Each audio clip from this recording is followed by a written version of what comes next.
भगवान राम के अवतार का समय जब निकट आया है तो सप्त ऋषियों ने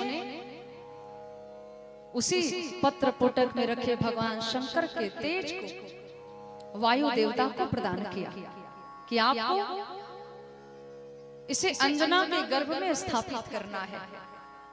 अंजना के गर्भ से एक दिव्य बालक की उत्पत्ति होगी जिससे राम कार्य की सिद्धि होने वाली है।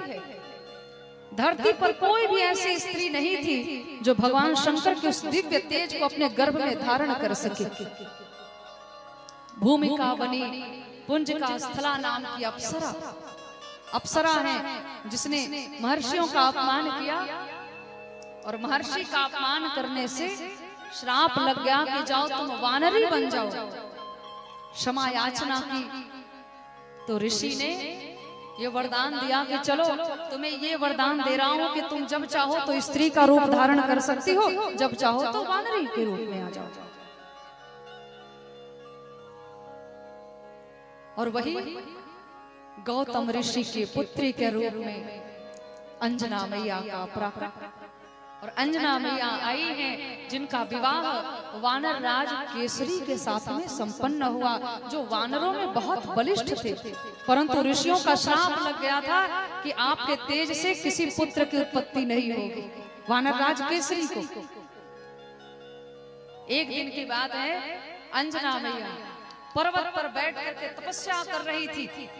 परम पतिव्रता, एक महान पतिव्रता थी अंजना मैया, बैठी है पर्वत पर तपस्या कर रही थी। उसी समय ऐसा लगा कि किसी ने अंजना मैया का आलिंगन किया हो, उन्हें अपने अंक में भरा हो। अंजना मैया ने जोर की डांट लगाई, कौन है जो मेरे पतिव्रत धर्म को भंग करने में लगा है? क्या तुम नहीं जानते कि मैं महान पतिव्रता हूं? कौन है जो हमारा आलिंगन कर रहा है? मेरे सामने आओ, नहीं तो मैं श्राप दे दूंगी।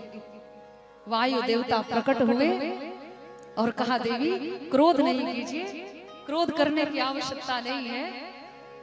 मैं वायु देवता हूं और मैंने आपके कानों के माध्यम से भगवान शंकर के तेज को आपके गर्भ में स्थापित किया है, क्योंकि ये भगवान की आज्ञा है।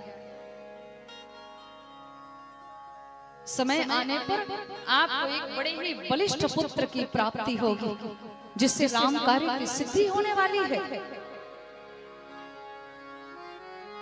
इतना सुनते ही अंजना मैया आनंदित हो गई और वाल्मीकि रामायण में वर्णन आता है, मारु तस्यो रस श्रीमान हनुमान नाम वानरः। भगवान शंकर के तेज से वायु देवता के औरस पुत्र कहलाए हमारे श्री हनुमान जी महाराज। भगवान शंकर के तेज से जिनका मंगलमयी प्राकट्य हुआ है, इसीलिए तो हम हनुमान चालीसा में भी गाते हैं, शंकर सुवन केसरी नंदन तेज प्रताप महाजगवंदन। अंजना मैया के गर्भ से प्रकट हुए इसलिए केसरी नंदन भी कहलाए। वायु देवता ने भगवान शंकर के तेज को मां अंजना के गर्भ में स्थापित किया था, इसीलिए वायु पुत्र भी कहलाए, पवन पुत्र कहलाए, वीर बजरंग बली कहलाए। हनुमान नाम पड़ा।